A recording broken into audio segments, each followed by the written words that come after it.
Hey YouTube family, it's Stinko the Realtor, your Utah Realtor. Do not buy a house anywhere in Utah until you watch this video first. I'm going to show you that the market is changing. Prices are about to potentially start dropping big time. Tell you where and when and how to time the housing market. You know this is a no BS YouTube channel. You know I'm going to give you the data that nobody else does. I'm going to keep it real with you. These videos are going to keep coming. And no matter what's changing, you will know the information, the data. Now, before we dive into that, do me a favor. Smash that like button. It'll really help me grow the YouTube channel. Subscribe. That way you're notified when new videos drop. And of course, when you need a realtor in Utah, remember, Stinko the Realtor has your back. My contact information is down below in the description. Now, this right here is big time news. Look at this. We have 7,949 actives right now. Compared to a year ago, there was 6,500. So essentially, we are 6,500 a year ago, 8,000 almost, with a difference of 22%. And I've been saying that the housing market has not stabilized. The economy has not stabilized. And check this out. If the inventory levels keep growing at this rate, it is definitely going to cause major price drops in the second half of 2024. And remember, I've been helping people and I've been saying this every single year since 2022. If you want to buy right now, this year, 23, 22, the second half of the year brings much better deals. And I'm going to show you that right here. Let me pull this up and let me just remove myself entirely. So if we take a look, the housing market peaked in 2022, May at $600,000. Then we had 9 consecutive months of price drops all the way down to $510,000 January of 2023. So if you waited to that second half, right, you would have gotten much better deals. Now, what happened was inventory levels, and I've been telling y'all this. This is what saved the housing market. The negative inventory that was hitting, and of course we know this changed. So I'm going to show y'all this as well. But right here, 510,000. Then we saw that uptick. And then all of a sudden prices started coming back down as we see right here.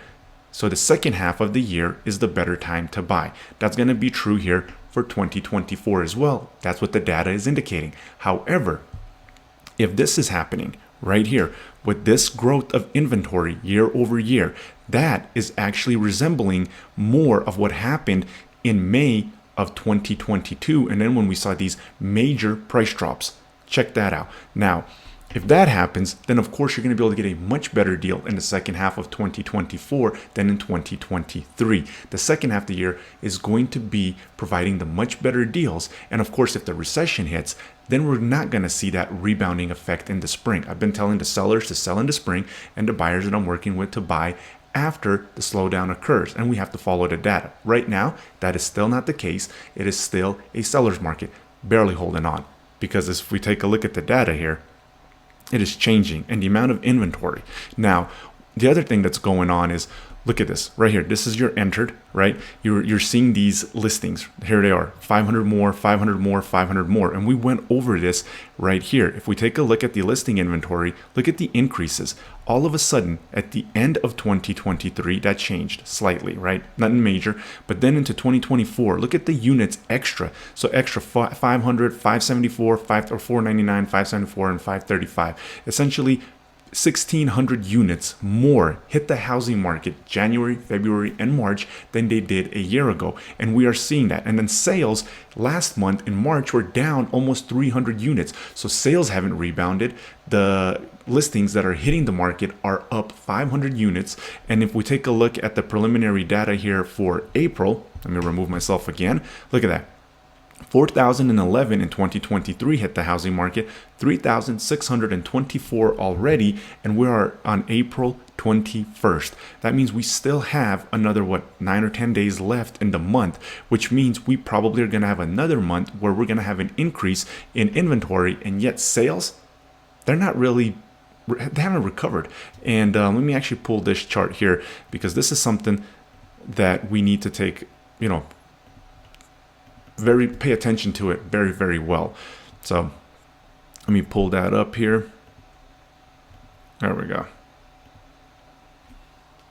Look at that. look at the sales. Look at the decreases in sales. This is 2019, last pre-pandemic year, 47,700. Look at 2022 and 2023.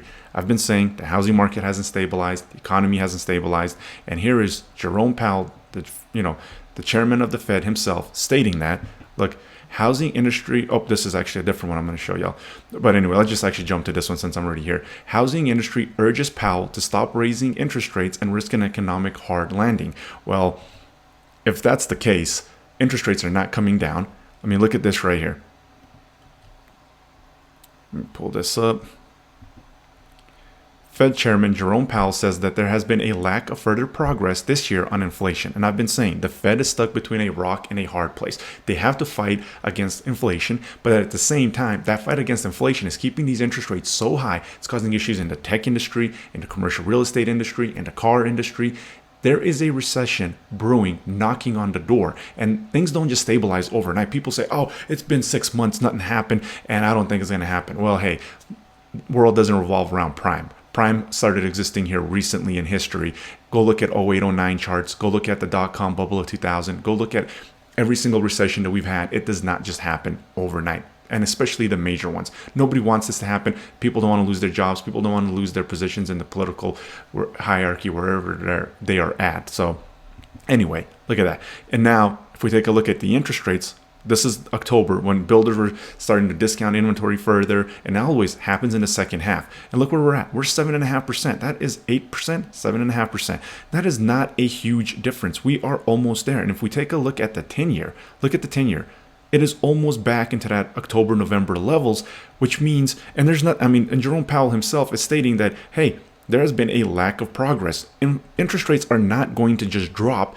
And this is what people don't understand. If everything in the economy is doing great, or if inflation is not under control, they're not going to drop interest rates. And also, they're not going to drop interest rates back down to 2%, 3%, and have home prices explode and cause the same issue that they caused in 2020, 21, and the beginning of 2022 before we saw those major price drops. Now, if you want to take advantage of the market, it's going to be the second half. And I've been saying that. Look at this.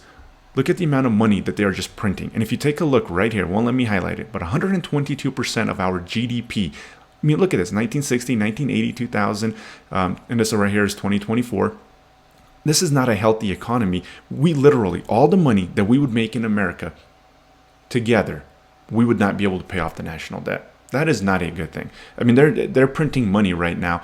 And that money that was being, printed during COVID, that still has not dried up. It is drying up right now. The student loans that are put on pause.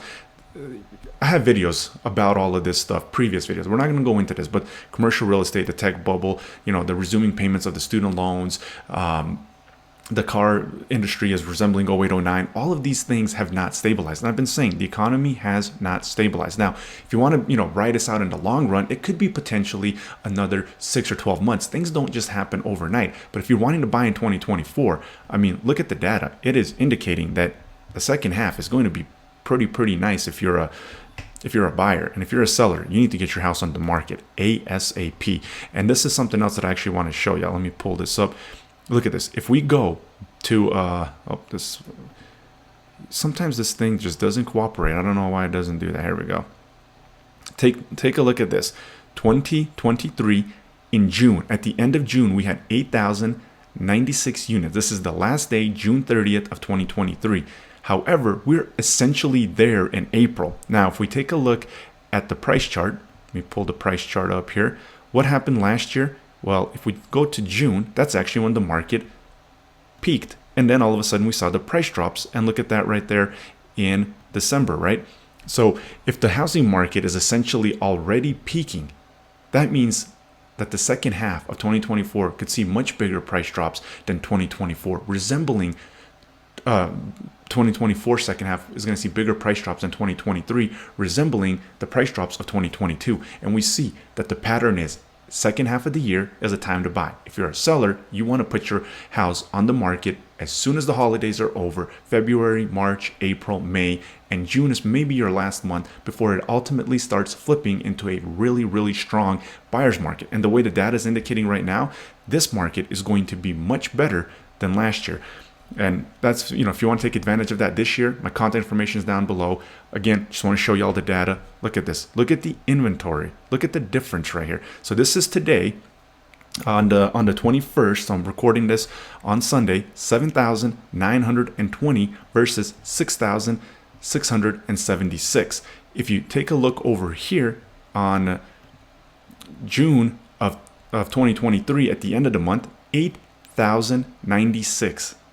You see this inventory is just skyrocketing, 22% right here, 22% higher than it was a year ago. If this continues, if these prices continue, or not prices, but these homes just continue hitting the housing market at this pace and the sales do not recover, interest rates right now, we know unless there's a recession, unless there is a need for them to cut the Fed rate, we're not going to have lower interest rates. Make sure you subscribe. Make sure you hit that like button. Nobody has your back in Utah like Dinko, the realtor. And I'm going to keep providing these videos as the data is changing, as things are, rumbling, as things are tumbling, as things are progressing, whatever is happening, I will put those videos out so that way you have the financial information to make that decision for yourself, for your family, so that you're not going into the market blind. And I do this every single time. I have people reaching out to me. We're always timing the market. Some people don't want to wait. Some people are like, you know what? I'm just going to wait it out for the long haul. Some people are like, hey, I can't wait another year. I can't wait another 2 years. What do I do right here, right now to time the market? And according to what your goals are, I'm going to help you with that. And these videos, like I said, I promise they're going to keep coming as the data is changing, because we know it's going to change because nothing has stabilized.